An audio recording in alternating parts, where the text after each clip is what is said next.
Здравствуйте, дорогие наши слушатели. Я вас всех очень рад видеть. Я также приветствую наших телезрителей. Мы продолжаем наши уроки истории по истории и культуре татарского народа. Если вы помните, на прошлой неделе мы с вами постарались осветить всю палитру татарских политических партий, общественных движений, которые возникли, функционировали на территории Среднего Поволжья, Приуралья, Нижегородской губернии, Санкт-Петербурга. И пришли к выводу, что политические партии отражали различные стороны политической жизни. Мы с вами также выяснили, что эти политические партии также отражали всю палитру политических настроений татарского общества, познакомились с ведущими политическими деятелями, общественными деятелями. И сегодня мы с вами поговорим о том, как в начале XX века формировалась татарская национальная идентичность, как шел процесс конструирования татарской политической нации. Нации с городской культурой, нации с славным прошлым в рамках тех или иных государств. Это не история родоплеменных отношений, это история политической нации. Вообще, на сегодняшний день существует 3 концепции нации. Я считаю, что все-таки на этих концепциях надо немного остановиться для того, чтобы понять, какие дискуссии шли в татарском обществе о татарском нациостроительстве. Итак, 3 концепции нации – это так называемая этатическая нация, или более известная нам как гражданская нация. Это этническая нация, по-другому ее еще называют этнонацией, и этнокультурологическая концепция. Правда, при этом должен заметить, что в последнее время в российском обществе все более популярной становится социобиологическая концепция нации. Вообще, теория гражданской нации, она не новая и связывает возникновение нации с образованием государств и рассматривает государство в качестве основы формирования той или иной нации. Данная теория признает, другими словами, подданного того или иного государства представителем нации. То есть, таких примеров можно привести достаточно много. То есть, между понятиями гражданства и между понятиями нация ставится знак равенства. Например, гражданин Америки, он же американец. Гражданин Франции, он же француз. Независимо от его этнического происхождения, этнической принадлежности, независимо от его расовой принадлежности, ну и так далее, и так далее. Вот впервые такую концепцию нации предложил известный английский мыслитель еще XVII века, это был Томас Гоббс. Он впервые поднял вопрос о нации, он впервые, кстати, употребил термин «нация», и в одной из своих работ как раз и предложил теорию этатическую, то есть теорию гражданской нации. Он полагал, что нации возникают параллельно с государством. Вот возникло государство, и население этого государства – это уже нация. Примерно таких же взглядов придерживались идеологи просвещения. Это уже XVIII век. Это Вольтер, это Руссо, которые полагали, что возникновение государства, оно подразумевает и возникновение нации, из подданных данного государства. Впервые определение нации вот в рамках этой теории дал другой выдающийся французский мыслитель, философ Гельвеций, еще в 1773 году, который написал, что нация – это и есть совокупность всех своих сограждан. Это вот вкратце основная суть этатической концепции нации, то есть гражданской нации. А в нашей стране горячим сторонником этой концепции является известный ученый-этнолог современности Тишков, который еще в 90-е годы предложил концепцию гражданской нации в России и назвал ее российской нацией. Причем он даже предложил формулу российской гражданской идентичности в виде «Россия – это нация наций». Сегодня об этом много пишут. Сегодня много пишут о единой российской нации. И, на мой взгляд, все-таки конструирование гражданской нации по этой формуле «нация государства» ведет все-таки к минимизации национальных, а впоследствии, возможно, и утрате национальных особенностей, специфических особенностей тех национальностей, которые проживают на территории современной Российской Федерации. Почему?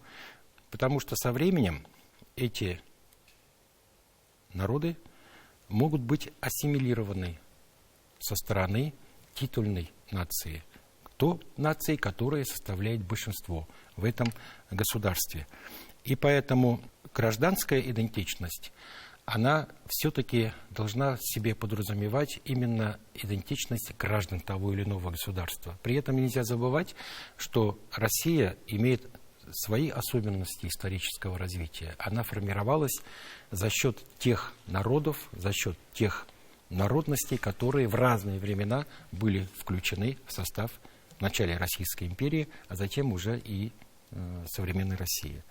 Вторая концепция – это этническая этнонация. Трактует нацию несколько по-иному, а именно как этносоциальную общность с единым языком, с единой культурой, с единой религией и, самое главное, единым самосознанием. Причем самосознание, наряду с языком, здесь является, дорогие слушатели, ключевым и определяющим. Вот термин «нация» в значении близком к современному пониманию начал употребляться еще с середины XIX века, в эпоху, когда в Европе стали формироваться централизованные государства, да и вообще в эпоху нового, а затем и новейшего времени. Именно в этот период понятие, термин «нация» начинает привлекать к себе внимание не только английских, не только французских мыслителей, но я хотел бы особо подчеркнуть и представителей немецкой философии. Вот как раз представители немецкой философии и разработали этническую теорию формирования наций. Основателями этой теории считаются Гегель и Гердер. Вот согласно Гердеру, история человечества, послушайте, это постоянное движение к гуманизму, счастью и совершенству. И придавая особое значение так называемой высокой культуре, Гердер, кстати, считал, что высший этап развития высокой культуры, образования, нации тех или иных народов и есть становление нации. Другой выдающийся немецкий социолог Вебер впервые выделил следующие признаки нации, этнонации, среди которых он выделял единство языка, религии, обычаи, исторические судьбы, то есть историческую память, и самое главное, это стремление к созданию государства. То есть, другими словами, эта концепция не подразумевает обязательным условия, что создание государства есть период создания нации, и все подданные этого государства являются, во-первых, гражданами этого государства и представителями национальности этого государства. С точки зрения Вебера, нация может сформироваться и вне государственности. И стремление к созданию государства тоже является одним из признаков нации. А вот, кстати, впоследствии вот эта этническая теория формирования нации, она была воспринята и российской социал-демократией, и большевиками. Но в советское время она трансформировалась в свою идеологию нации, свое определение нации, которое ей придали социально-классовую такую вот направленность.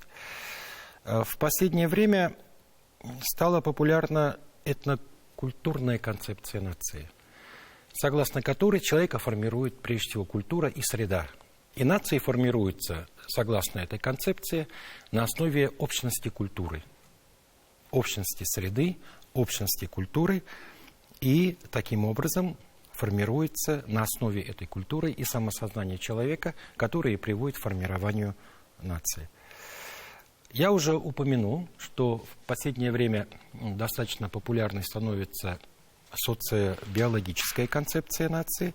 Основателем этой концепции был, как известно, известный историк, это Гумилев, который считал, что этнос выступает в качестве некой биологической такой вот единицы. И современные исследователи вслед за ним считают, что главным в определении нации все-таки является генетическая основа, то есть кровь. Вот некоторые представители современной науки даже пишут о том, что русским стать нельзя, им только можно родиться. То есть генетическая основа – это и есть основа формирования нации. У вас возникает, естественно, вопрос, какая идентичность в России, какая концепция более близка к современной России. Как это ни странно, я сторонник того, что идентичность у современных граждан России, представителей разных национальностей, должна быть, конечно же, двойной. Она должна быть, с одной стороны, и гражданской идентичностью, как граждан Российской Федерации, но она должна быть и этнонациональной идентичностью, как представителей того или иного этноса, того или иного народа. Поэтому сегодня очень актуально развитие и формирование это и гражданской идентичности, и этнонациональной идентичности. Почему? Потому что гражданская идентичность, дорогие слушатели, так же как и этнонациональная, выполняет интегрирующую роль в нашем современном обществе, в нашем современном государстве. И более того, гражданская идентичность, она не может формироваться без этнонациональной идентичности. Так же, как этнонациональная идентичность не может существовать отдельно, вне рамок гражданской идентичности. Вот такие небольшие теории, о которых я вам рассказал, они как раз были определяющими по проблемам формирования и конструирования татарской политической нации в конце XIX – начале XX века. Конечно же, Марджани, другие представители татарского просветительства были знакомы с работами деятелей просвещения, немецкой философской мысли. Перед Марджани стал вопрос, что в условиях, когда уже европейские нации конструируются, русская нация конструируется, то настал черед и татарской нации. Причем деятельность Марджани, об этом мы с вами говорили на прошлых лекциях, удивительным образом в себе воплотил синтез восточной, это восточной философии, и западноевропейской и русской научной мысли, который и привел к формированию той концепции нации, которую он и предложил татарскому обществу в конце XIX века. Марджани выработал ту концепцию, которая и стала основой формирования новой идеологии татар, новой идеологии татарского общества в условиях уже новейшего времени. И именно он предложил татарскую идентичность в форме татары. Именно поэтому мы его считаем основоположником татаризма, мы его во многом считаем отцом татарской нации и отцом становления татарской идентичности и конструирования татарской политической нации.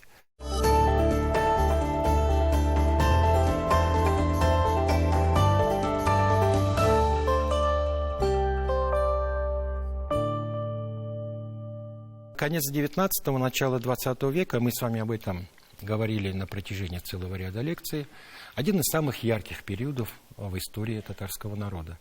Бурный расцвет культуры, просвещение, активная политическая жизнь, взлет национального образования, деятельность джадидов.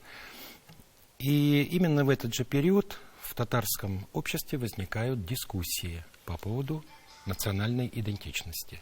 В своем большинстве деятели мусульманского духовенства были сторонниками конфессиональной идентичности татар, хотя исключения были. Вот, например, Галимжан Буруди, один из авторитетнейших духовных деятелей, просветителей татарского общества, был активным сторонником татарской идентичности.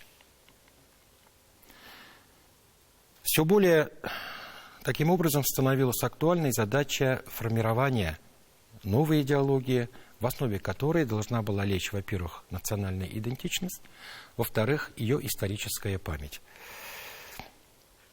Было интересное направление, которое мы называем направлением тюркизм. Оно развивалось по 3 направлениям. Вот первое направление было представлено уже известным нам родоначальником джадидизма, родоначальником тюркизма. Это блестящим просветителем Исмаилом Гаспринским. Его концепция, дорогие слушатели, опиралась на идею общей тюркской общности всех тюрко-мусульманских народов Российской империи. Причем он даже выработал язык общетюркский, на котором в течение 20 лет выпускал свою знаменитую газету «Тарджиман». Этот общетюркский язык был основан на казанском диалекте, крымском диалекте и на азербайджанском языке. Язык был непростой, но Исмаил Гаспринский искренне полагал, что таким образом постепенно, со временем, будет сформирован единый литературный язык для всех тюрко-мусульманских народов Российской империи. И не случайно его главный идеологический лозунг – это единство в мыслях, словах и делах. Вот как раз этот лозунг и отразил вот то направление в общественной мысли татар, которые были сторонниками единства тюркских народов, формирования некой единой тюркской нации. В рамках тюркизма формировалось еще одно направление, идеологом которого был уже известный нам Юсуф Акчура, кстати, тоже выпускник Сорбонны, активный общественный, политический деятель, уже при жизни очень авторитетный в татарском обществе. Вот он тоже был сторонником тюркизма, но в отличие от Гаспринского связывал этноконфессиональную консолидацию тюрко-мусульманских народов России под эгидой османского тюркизма, но при ведущей роли волжских татар. По этой причине идеи Юсуфа Акчуры, как-то с недоверием к ним относились на территории Средней Азии, например, да, Азербайджана. Юсуф Акчура, тем самым, продолжая развивать идею Гаспринского о единстве тюрко-мусульманских народов России, все-таки придавал главенствующую роль в этом процессе именно волжским татарам и считал, что в основе литературного языка должен лежать все-таки язык, литературный язык волжских татар. Было третье направление тюркизма, представленное тоже крупными общественными, религиозными деятелями.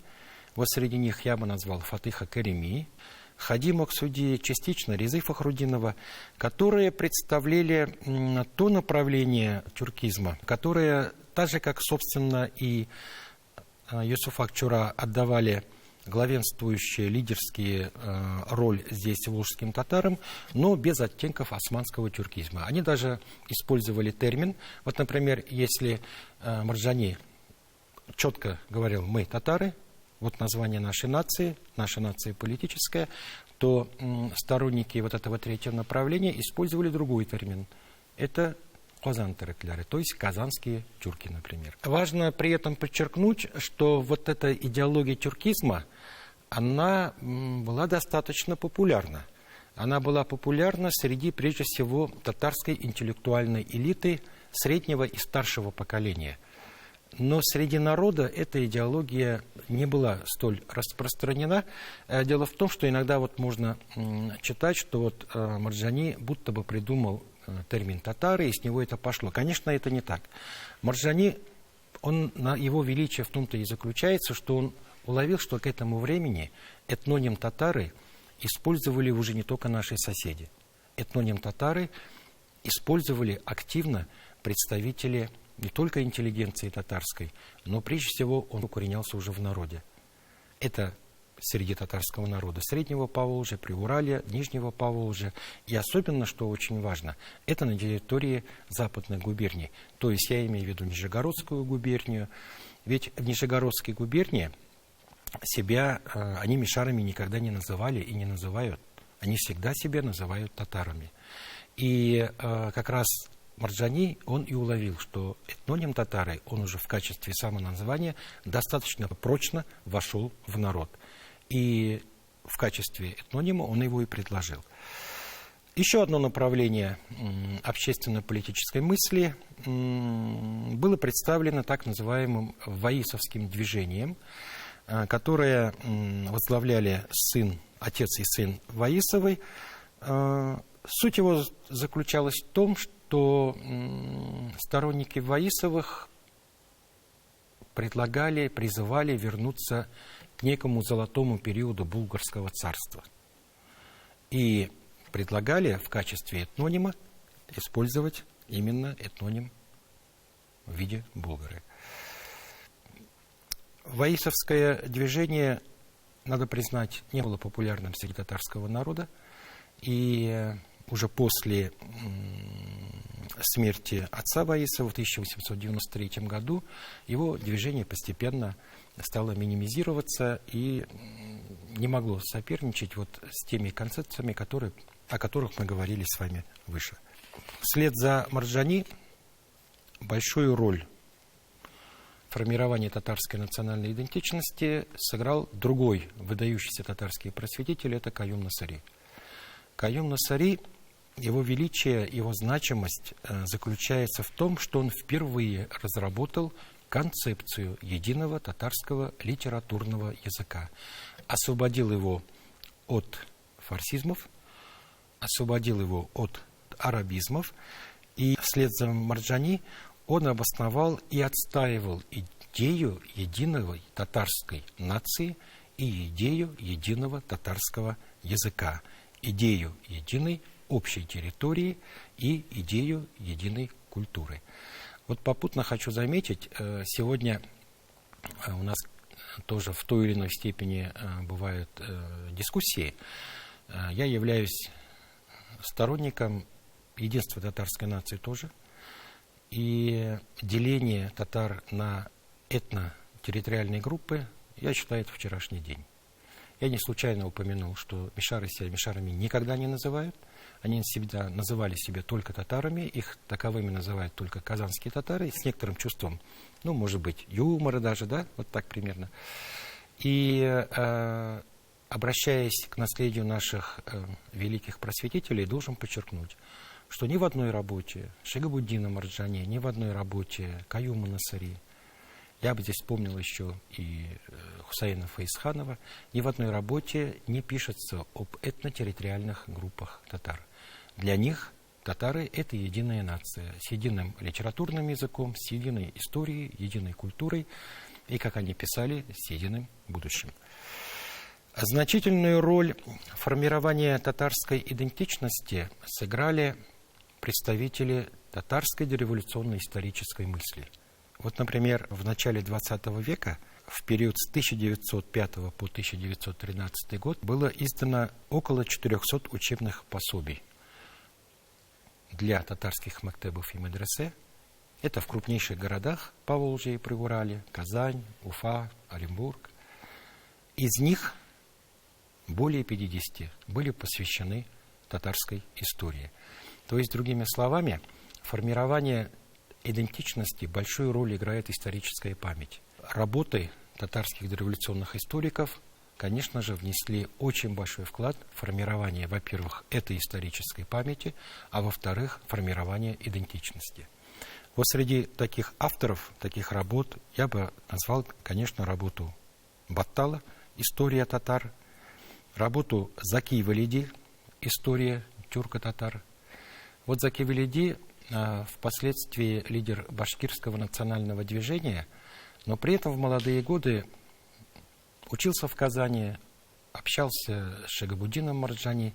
И, видимо, общение с Марджани, с представителями татарской интеллектуальной элиты, и привели к тому, что он, кстати, был известным историком впоследствии, востоковедом, и написал блестящую работу «Терки татар тариха». И эта работа, она сыграла, без сомнения, очень большую роль в формировании национальной идентичности татар. Среди таких работ я бы назвал работу Резы Фахруддинова «Ханы Золотой Орды», в которой на очень высоком профессиональном уровне была представлена политическая яркая история династий Золотоордынского государства. Не могу не назвать целую серию работ Газиза Губайдуллина. Это блестящий историк, доктор наук, профессор Казанского университета, выпустил большое количество исторических трудов и дореволюционный период, и в первые годы советской власти. К сожалению, в 1937 году был репрессирован. Его самая известная работа — это «Татар тариха», «История татар», в которой он обосновывал, не только формировал историческую память, не только описывал историю татар в доступной, популярной форме, но и формировал тоже татарскую национальную идентичность. Вот согласно трудам татарских дореволюционных историков, историков первых десятилетий советской власти, четко прослеживается концепция формирования татарского народа в рамках тех или иных государств. И везде проводится идея о том, что татары имеют очень богатую историю своей государственности. Это история тюркского каганата, это история хазарского каганата, это история Волжской Булгарии, это ярчайшая история Дэшты Кыпчак, конечно же, это история Улуса Джучи Золотой Орды и тех постордынских татарских государств, которые возникли после распада Золотой Орды. Это Казанское ханство, Астраханское ханство, Сибирское ханство, Касимовское ханство, Большая Орда, Крымское ханство и так далее. Именно в этих работах формируется и другая мысль о том, что культура этих государств, она является составной частью истории татарского народа и всех его территориальных групп. И казанских татар, и астраханских татар, и сибирских татар, и касимовских татар и так далее. И продолжая традиции Марджани, в этих работах четко прослеживается мысль, что тюрко-татары, татары — это единый этнос, которые впитали достижения цивилизации вот этих государственных образований, которые были в эпоху раннего Средневековья, развитого Средневековья, позднего Средневековья. А именно, это государственность, это язык, это письменность, это очень яркая городская культура, это духовность. И тем самым доказывали, что каждый из отрезков этого периода является очень важным достоянием и наследием в истории современного татарского народа.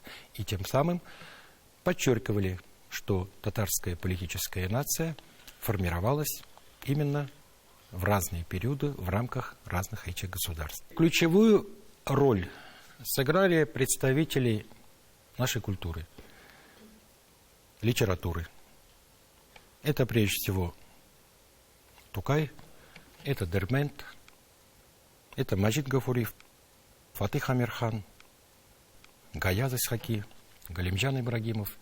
Несмотря на различные направления и разнообразную палитру поэтических приемов и стилей, татарская поэзия и татарская литература конца XIX – начала XX веков отразила прежде всего процесс формирования не только национальной культуры, но и национальной идентичности татарского народа.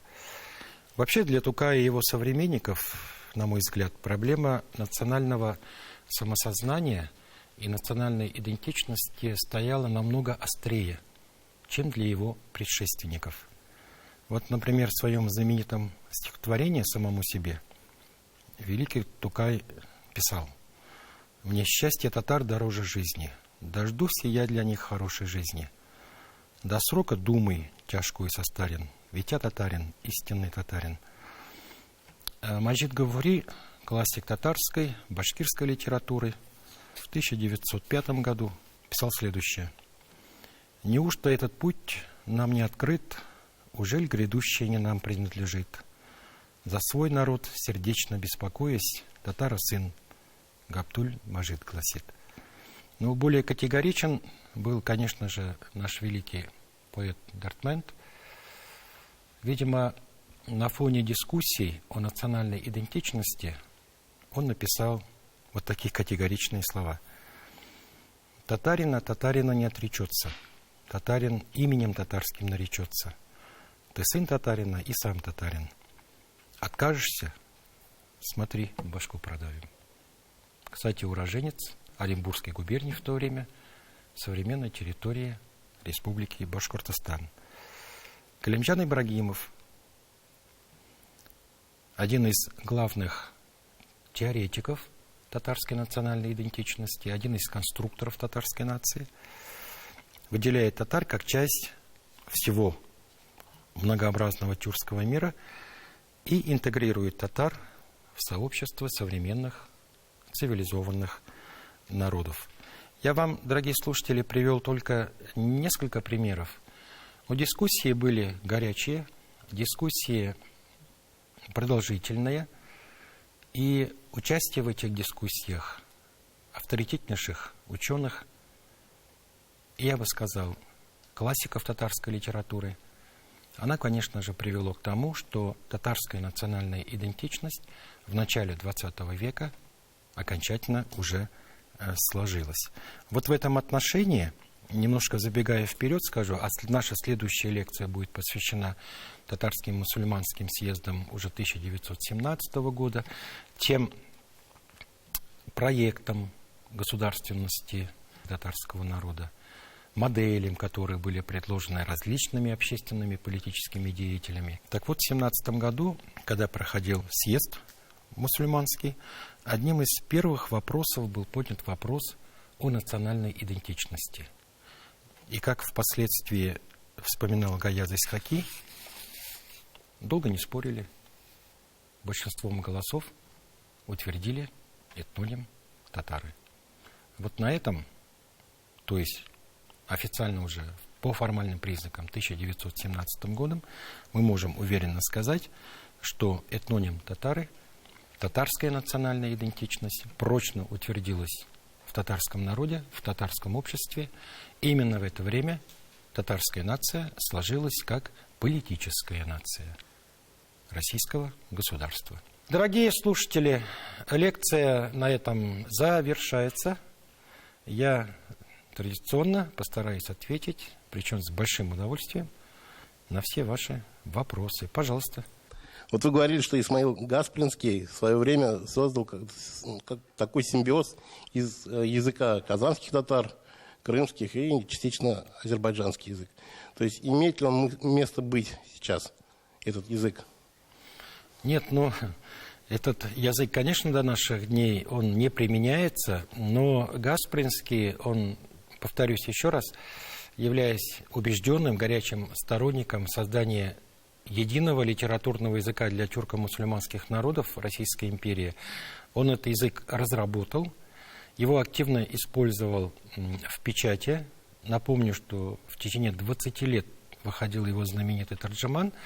Надо признать, что газета была читаема, то есть язык, в общем-то, был узнаваем, но этот язык, конечно же, до наших дней не сохранился. То есть у татар поволжских свой литературный язык, у крымских татар свой литературный язык, естественно, у азербайджанцев свой литературный язык. Спасибо. Общественное политическое направление, тюркизм, вы сказали, была очень распространена в интеллигенции, а в народе не так сильно. С чем это связано?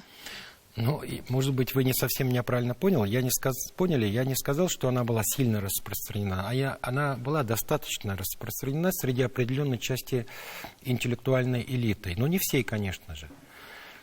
Причем, вот что интересно, идеи Юсуфа Акчуры, идеи Гасплинского, они были в известной мере популярны среди татарской интеллигенции более старшего поколения. А молодая татарской интеллигенции, особенно мы уже эти фамилии сегодня называли, это и Тукай, и Дартмент, это и Маджид Гафури, это молодые представители научной, исторической элиты татарской. Они в большей степени были сторонниками татарской национальной идентичности. Не случайно вот даже все исторические труды, которые в то время выходили в ведущих типографиях Казани, Уфы, Оренбурга, других городов, они в своей основной массе формировали преемственность татарской идентичности и формирование татарской идентичности. И среди народа все-таки этноним татары был широко уже распространен. Тукай ведь не зря был горячим сторонником татарской идентичности. Он горой стоял за татарскую идентичность, так же, как и Дартмент. Это все классики литературы вышли из народа, и к этому времени они прекрасно знали, что этноним татары, он уже принят основным народом в качестве самоназвания. Поэтому и отстаивали. Скажите, пожалуйста, почему биологическая концепция нации в последнее время становится все более и более популярной? Но мы живем в демократическом обществе, поэтому концепции в науке существуют разные, их достаточно много, я назвал вам только основные. Причем, да, я отметил в ходе лекции, что биологическая концепция нации, она в последнее время становится все более и более популярной. Но вот в контексте этой концепции, посмотрите, везде проводятся генетические исследования, ДНК-исследования, да, по выявлению галогрупп, и потом уже делаются выводы по происхождению того или иного народа. Вот это в чистом виде биологическая концепция нации. Все-таки я считаю, что человека формирует среда, человека формирует культура, историческая память. И можно при вопросах этногенеза народа использовать генетические исследования. Они, конечно, имеют место быть, но они не дают ответ на основной вопрос происхождения этого народа. Потому что, если взять пример, допустим, вот Александра Сергеевича Пушкина. Если проводить генетические исследования, то его русской крови там очень мало. Но он является одним из самых величайших представителей русской культуры. И таких примеров можно привести достаточно много. Поэтому, или взять, например, Екатерину II. Величайший правитель в истории России. Она, конечно, себя считала русской. Но ее этническое происхождение было не русским. Она была немкой по происхождению. Поэтому использование вот этих генетических исследований, в целом биологической концепции, оно, наверное, уместно, но оно не является основополагающим. Процессы этногенеза народов, процессы происхождения народов – это очень глубинные процессы.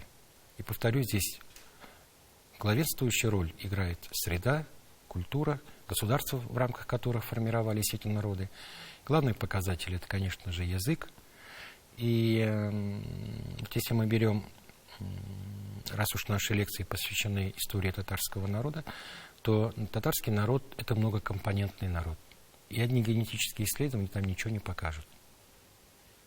Это богатая история государств, это культура, городская культура, это язык. И ключевое здесь самосознание. Вот вы говорили о политической нации. А в чем сущность этой политической нации? Сущность политической нации заключается или в наличии суверенитета, или в стремлении к суверенитету. Суверенитет, который обеспечивает гарантию сохранения этой нации. Как вы считаете, к предстоящей переписи населения всероссийской может ли поменяться в регионах, субъектах Российской Федерации национальная идентичность татар? Вопрос непростой. Я, знаете, как отвечу? Думаю, что национальность человека с рождения, кто бы как ни пытался эту идентичность поменять, от своей национальности человек не откажется. Вы правы, есть такие опасения, что в некоторых регионах Российской Федерации поднимается надуманная проблема о особых диалектах, даже поднимается проблема о несуществующих диалектах для татарского населения. Но я уверен, что та традиция, вот то наследие, которое татары имеют, это традиции государственности, богатой культуры, городской культуры, литературный язык очень богатый, общественная мысль очень богатая. Другими словами, славное историческое прошлое, национальное самосознание и, самое главное, татарский язык, он является главным гарантом, что национальная идентичность, независимо от всяких попыток изменения этой идентичность у татар сохранится. Уважаемые слушатели, если вопросов сегодня больше нет, то я с вами прощаюсь. До следующей недели. Будьте здоровы. До свидания.